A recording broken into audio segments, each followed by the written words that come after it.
8 साल की सुकन्या सुबह उठते ही आंखें मलते हुए अपनी माँ के पास गई। उसकी माँ माया सोफे पर बैठकर टीवी देख रही थी। मम्मी, मुझे मैगी खानी है। हाँ, अभी बना देती हूँ। वैसे भी मैंने कुछ और बनाया नहीं, तेरे पापा गए हुए हैं अभी ऑफिस की ट्रिप के लिए बाहर, तो घर में मैं और तू ही तो है।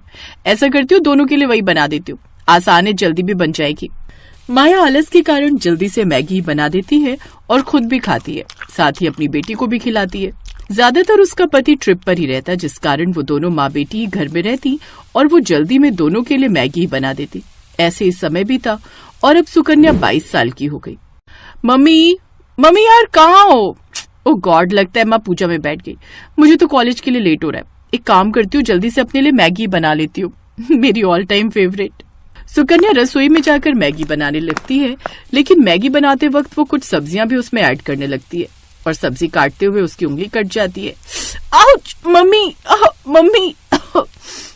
उसकी आवाज सुनकर जल्दी से पूजा खत्म कर उसकी माँ माया बाहर आती है। अरे ये क्या, काट ली ना उंगली, ध्यान से काम नहीं कर सकती, रुक मैं अभी पट्टी लगा लेती हूँ। सुकन्या की माँ उसकी उंगली में पट्टी लगाती है, जिसके बाद वो उसे मैगी बना कर देती है। सुकन्या अपने माता पिता की इकलौती बेटी थी, इसलिए वो उससे ज्यादा रसोई का काम नहीं लेते थे, इसलिए सुकन्या को भी मैगी के अलावा कुछ और बनाना आता ही नहीं था। तू भी ना यार अंकित, पता नहीं कब तक यूं ही मेरे साथ तफरी मारता फिरेगा। ओ मैडम, तेरे लिए सीरियस हूँ मैं, समझा? ऐसा मत बोल। तो फिर क्यों नहीं आता मेरे घर मेरा हाथ मांगने? मैडम ऐसा है ना, पहले पढ़ाई पूरी कर लो और मेरी नौकरी लगने दो, तभी तो आ पाऊंगा ना। ऐसे ही समय बीतता है और अंकित की अच्छी नौकरी लग जाती है। वो मैगी बनाने वाली कंपनी में मैनेजर की पोस्ट पर लग जाता है। फिर वो अपने घर पर अंकिता के बारे में बात करता है और दोनों के परिवार वाले आपस में मिलते हैं। देखिए बहन जी, ये मेरी इकलौती बेटी है, बड़े ही प्यार से पाला है मैंने इसे, तो इसका अच्छे से ध्यान रखिएगा। आप चिंता मत कीजिए बहन जी, हम बहू नहीं बेटी ले जा रहे हैं। कुछ महीने बाद उन दोनों की शादी हो जाती है। एक दिन, बहू जल्दी से मेरे लिए चाय बना दे, रोज तो अपने हाथों की पीती थी, आज से बहू के हाथों की पी लेती हूँ। जी माँ जी, मैं बस अभी बना कर लाई। सुकन्या जल्दी से रसोई में जाती है और चाय बना कर ले आती है। पीकर बताइए ना माँ जी कैसी बनी है। अरे रुक तो जा, गरम गरम पी लूं क्या, बहू है तू मेरी, ऑर्डर ना कर। सच ही कहते हैं लोग, ये सास तो सास ही होती है। आय हाय बहू, ये चाय बनाई है या काढ़ा, इतनी पत्ती कौन डालता है इसमें, इसे पीकर तो सर दर्द और बढ़ गया मेरा। तेरी माँ ने तुझे चाय बनाना भी नहीं सिखाया क्या? वो माँ जी मैंने पहली बार बनाई है ना, इसलिए। कोई बात नहीं, मैं सीख जाऊंगी। उफ, पता नहीं क्या होगा आजकल की लड़कियों का, बताओ चाय तक बनानी नहीं आती। ओ मैडम, तू उसे क्या बोल रही है, तुझे खुद कौन सी आती है? ये सुनकर सुकन्या मुस्कुराने लगती है और ननद पैर पटक कर अंदर कमरे में चली जाती है। कुछ देर बाद सुकन्या सबके लिए नाश्ता बना कर ले आती है। वो सभी खाने की टेबल पर बैठते हैं तो सामने मैगी देख हैरान रह जाते हैं। बहू ये क्या है? सॉरी माँ जी, वो मुझे खाना। वही तो पूछ रही हूँ, तुझे कैसे पता चला कि हम सबको खाने में मैगी पसंद है? जानती है कोई दिन ऐसा नहीं होता जिस दिन हम मैगी ना खाएं, लेकिन मुझे सब्जियों वाली मैगी पसंद है और मुझे स्पाइसी वाली। और सुकन्या मुझे अनियन वाली। तुम जानती हो ना, मैंने तो मैगी की कंपनी इसीलिए ज्वाइन की है क्योंकि इसकी वजह से मुझे अच्छी खासी मैगी घर लाने को मिल जाती है। मैं तो रोज वहाँ से 50 पैकेट मैगी अपनी गाड़ी में छुपा कर ले आता हूँ। हाँ अंकित, मैगी से इतना प्यार की उसके लिए चोरी भी, वेरी बैड। खैर, मुझे लगा था मैं ही मैगी की दीवानी हूँ, लेकिन तुम सब भी मैगी के कोई कम दीवाने नहीं हो। अगर मैगी वालों का बस चले ना तो हम सबको अपनी मैगी का फैमिली एम्बेसडर बना ले। सुकन्या खुश हो जाती है। अब वो सुबह शाम सबके लिए मैगी बनाती है। आज मैंने सबके लिए मसाला और जीरा मैगी बनाई है और भाभी कल पनीर मैगी। हाँ, अब तुम सब फिक्र मत करो, अब मैं आ गई हूँ ना, तो अब तुम सब सुबह शाम बस मैगी खाओ।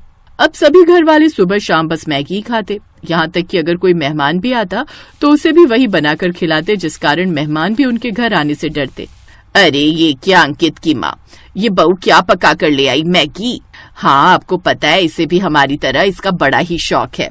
सत्यानाश, सोचा था बहू आ गई है अब तो कुछ अच्छा खाने को मिलेगा, लेकिन नहीं, ये मुई भी बस ये केचुआ खाना ही जानती है। नहीं रहना मुझे यहाँ, मैं आज ही वापस जा रही हूँ, नहीं तो तुम लोग तो मुझे ये मैदा खिला खिला कर ही मार डालोगे।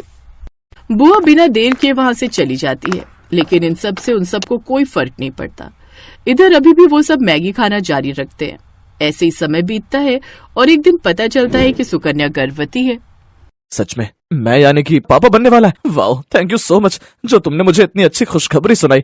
You are the best. और मैं दादी। बहू अब तू खुद का ध्यान रखना, घर के काम के लिए हम काम वाली लगवा लेंगे और खाने की तो कोई टेंशन ही नहीं है। मैगी तो खानी है सुबह शाम, वो तो हम में से कोई भी बना लेगा। नन्हे मेहमान के आने से घर में सब खुश थे। ऐसे 2 महीने बीत गए। घर में सभी सुकन्या का खूब ख्याल रखते, लेकिन उनमें एक ही बुरी आदत थी कि वो अभी भी मैगी खाना नहीं छोड़ते। और फिर एक रोज माँ जी जल्दी आइए, शालू शालू।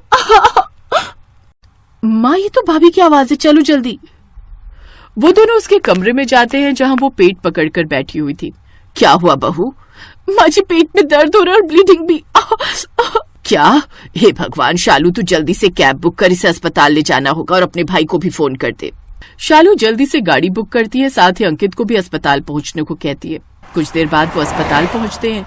चेकअप के बाद I'm sorry, लेकिन ज्यादा मैगी खाने की वजह से बच्चे के अंदर भी वही गया जिस कारण उसकी मौत हो गई। सुकन्या की बॉडी में भी मैदा खाकर वो इम्यूनिटी नहीं है कि बच्चा सरवाइव कर पाता। इसे तो इस वक्त फ्रूट्स और हरी हरी सब्जियां खानी चाहिए थी।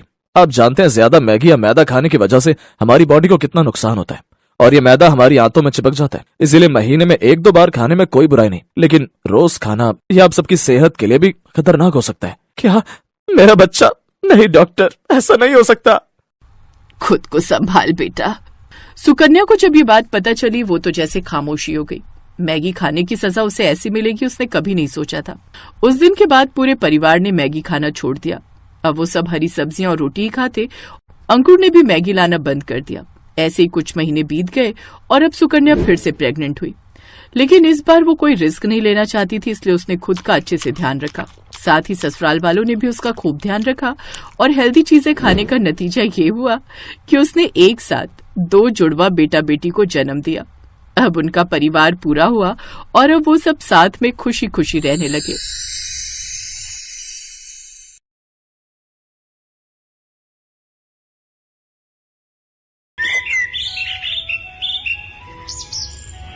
शीतल को मैगी खाने का बहुत शौक था। कई बार उसकी मम्मी इस बारे में उसे टोक चुकी थी। शीतल क्या बना रही हो बेटा? आपको पता तो है मम्मी, जब मैं किचन में होती हूँ तो मैगी के सिवा कुछ बनाना पसंद नहीं करती। बस भूख लगी थी बहुत जोरों की, तो मैंने सोचा मैगी ही बना लूं। शीतल बेटा, कभी कभी मैगी खाना ठीक है, पर इतना ज्यादा किसी चीज का आदी नहीं बनते हैं। तुम्हें और भी तरह के खाने बनाने आने चाहिए बेटा। कुछ दिनों में ससुराल जाओगी तो क्या वहाँ अपनी सास को मैगी बनाकर खिलाओगी? तो और क्या मम्मी, मैं तो अपनी सास को भी मैगी खाना सिखा दूंगी। शीतल ने अपनी मम्मी की बात को अनसुना कर दिया और फिर कुछ दिनों बाद शीतल की शादी सौरभ नाम के लड़के से हो जाती है। शीतल की सास नई बहू के आने से बहुत खुश थी। क्या बात है उर्मिला जी, नई बहू के हाथ का क्या खिला रही हो?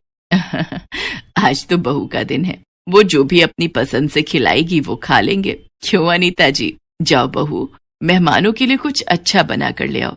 ठीक कह रही हो उर्मिला जी। रश्मि भाभी जी, आज तो बहू की पसंद का ही खाएंगे। मोहल्ले की औरतें नई बहू की मुंह दिखाई के लिए आई हुई थी। उर्मिला के कहने पर शीतल रसोई में तो चली जाती है, पर उसे तो सिर्फ मैगी बनानी आती थी। मुझे तो सिर्फ मैगी बनानी आती है, अब मैं मैगी लेने के लिए किसको भेजूं? हाँ, ये ठीक रहेगा। रामू भैया, आपके पड़ोस में कोई दुकान होगी, वहां से मैं आपको पैसे देती हूँ, आप मुझे मैगी के पैकेट ला दोगे? पर बहुरानी, यहाँ पर तो कोई भी मैगी नहीं खाता। आप मैगी किसके लिए मंगवा रही हो? क्या यहाँ पर कोई मैगी नहीं खाता? ऐसा कैसे हो सकता है? अब सबको मैगी खानी पड़ेगी क्योंकि मुझे मैगी बहुत पसंद है। आप बस मुझे मैगी के पैकेट ला दो, बाकी सब मुझ पर छोड़ दो। रामू शीतल के कहने पर पड़ोस की दुकान से मैगी के पैकेट ले आता है। मोहल्ले की औरतें खाने के सामान का इंतजार कर रही थी। शीतल मैगी बनाकर सबके लिए लाती है। ये लीजिए माँ जी, मैंने आप सबके लिए गर्मा गर्म मैगी बनाई है। मैगी? ये तो बच्चों के खाने की चीज है बहू, हमसे ना खाई जाती है मैगी शैगी। शीतल पड़ोसन की बात सुनकर उदास हो जाती है। उसका मुरझाया चेहरा देख उर्मिला उसका साथ देती है और वो सबसे कहती है, अरे मैगी, ये तो मुझे बहुत पसंद है, कब से मैंने मैगी नहीं खाई थी। अरे तुम सब एक बार खाकर तो देखो, ये बहुत स्वादिष्ट बनती है, मैंने कई बार खाई है। खा लेते हैं, अब आए हैं तो बिना खाए जाएंगे तो बहू को अच्छा ना लगेगा। कैसी लगी मेरे हाथ की मैगी आंटी जी? पड़ोसन धीरे से मुस्कुरा देती है, क्योंकि उन्हें ये सब खाने की आदत नहीं थी। कुछ देर बाद सब मेहमान चले जाते हैं। उस दिन की बात खत्म हो जाती है। पर अब तो अक्सर ही शीतल मैगी बनाने लगी। धीरे धीरे मैगी खाने की आदत उसकी सास को भी लगी। अरे शीतल बहू, वो तू जो मैगी बनाती है जरा सी बना ले, बड़ी स्वाद लगती है। पता नहीं तूने कैसी आदत डाल दी है, मन करता है रोजाना ही मैगी बनाकर खाओ। झट से तैयार हो जाती है, समय भी बच जाता है और पेट भी भर जाता है। तभी तो माँ जी मुझे मैगी बहुत पसंद है। अच्छा हुआ आप भी मेरी तरह मैगी खाने के आदी हो गए। आप बैठो, मैं आपके और अपने लिए जल्दी से चटपटी मैगी बनाकर लाती हूँ, फिर साथ में चाय पियेंगे। भैया 10 पैकेट मैगी के देना। क्या बात है रामू भैया, आजकल बड़े मैगी के पैकेट खरीद रहे हो? दोनों मेहमान ज्यादा आने लगे हैं क्या? अरे नहीं भीमा भैया, शीतल बहू रानी और माँ जी दोनों ही मैगी बड़े शौक से खावत हैं। चलो अच्छा है, हमार बिक्री भी ज्यादा हो जात है, हमार तो ग्राहक बने रहे, हमें और क्या चाहिए। उर्मिला और शीतल की मैगी खाने की आदत दिन पर दिन बढ़ती जा रही थी और ये देखकर सौरभ और उसके पापा भी गुस्सा करने लगे। पापा, इन दोनों की मैगी खाने की आदत कितनी बढ़ गई है। क्या करें बेटा, दोनों ही नहीं समझती हैं। जब देखो तब घर में मैगी बनती रहती है, बस हो गया। इन दोनों को कौन समझाए कि मैगी खाना बुरी बात नहीं है, पर हद से ज्यादा किसी भी चीज की आदत शरीर को नुकसान पहुंचाती है। पापा, माँ जी के पेट में बहुत तेज दर्द हो रहा है। क्या उर्मिला, क्या हुआ? अभी कुछ देर पहले तो तुम ठीक थी। पापा चिंता मत करो, मम्मी को मैं डॉक्टर के पास ले जाता हूँ। सौरभ अपनी मम्मी को डॉक्टर के पास ले जाता है। आपकी माताजी ने आज सुबह क्या खाया था? डॉक्टर, मैंने मैगी खाई थी। अच्छा, एक बार अल्ट्रासाउंड करना पड़ेगा, तभी पता चल सकता है कि क्या परेशानी है। बाकी मैं ये दर्द की दवाइयां दे रहा हूँ, आप इसे ले लेना, इससे आराम आ जाएगा। फिर अल्ट्रासाउंड की रिपोर्ट के बाद ही हम आगे का इलाज शुरू करेंगे। डॉक्टर उर्मिला को दर्द की दवाई दे देता है। अगले दिन उर्मिला की अल्ट्रासाउंड की रिपोर्ट आती है, जिसमें पता चलता है कि उर्मिला का लीवर बढ़ गया है और उसमें सूजन है, जिसका मुख्य कारण मैदे का ज्यादा सेवन है। अब कुछ टाइम तक इनको मैदे से बनी कोई भी चीज नहीं खानी है, यहाँ तक कि ज्यादा तेल, मिर्च, मसाले सब कुछ अवॉइड करना है। उर्मिला की तबीयत खराब देख शीतल को बहुत दुख होता है। आज मेरी वजह से माँ जी की यह हालत है। मैंने ही उन्हें मैगी खाने की आदत डाली। हमने 1 या 2 बार नहीं बल्कि रोजाना ही मैगी खाई, जिस कारण आज माँ जी की तबीयत खराब हो गई। मुझे माफ कर दो माँ जी, आज मेरे कारण आपकी तबीयत खराब हो गई। ना मेरी बच्ची, रो नहीं, देख मैंने दवाई ली है, मैं अब ठीक हूँ। कुछ दिन आराम करूंगी, फिर मैं ठीक हो जाऊंगी। ये डॉक्टर तो ऐसे ही डराते रहते हैं, मुझे कुछ नहीं हुआ है। माँ, अब तुम आराम करो और समय पर दवाई देनी है, इस बात का ध्यान रहे शीतल। अब चिंता मत करो, मैं माँ जी का पूरा ख्याल रखूंगी। शीतल उर्मिला का बहुत ध्यान रखती है। कुछ दिनों में उर्मिला बिल्कुल ठीक हो जाती है। शीतल बहू, मैगी खाने का बहुत दिल कर रहा था, कई दिनों से उबला हुआ खाना खा रही थी, कुछ चटपटा खाने का मन है। माँ जी, मैगी तो मैं बना लूंगी, पर हम दोनों आज एक दूसरे से ये वादा करते हैं कि हम दोनों महीने में सिर्फ 2 बार ही मैगी खाएंगे, इससे ज्यादा नहीं, क्योंकि हमारी प्यारी मैगी के बिना हम दोनों नहीं रह सकते। ये दोनों सास बहू भी ना भाई मैगी लवर हैं। इसी बात पर सब ठहाका लगाकर हंस देते हैं।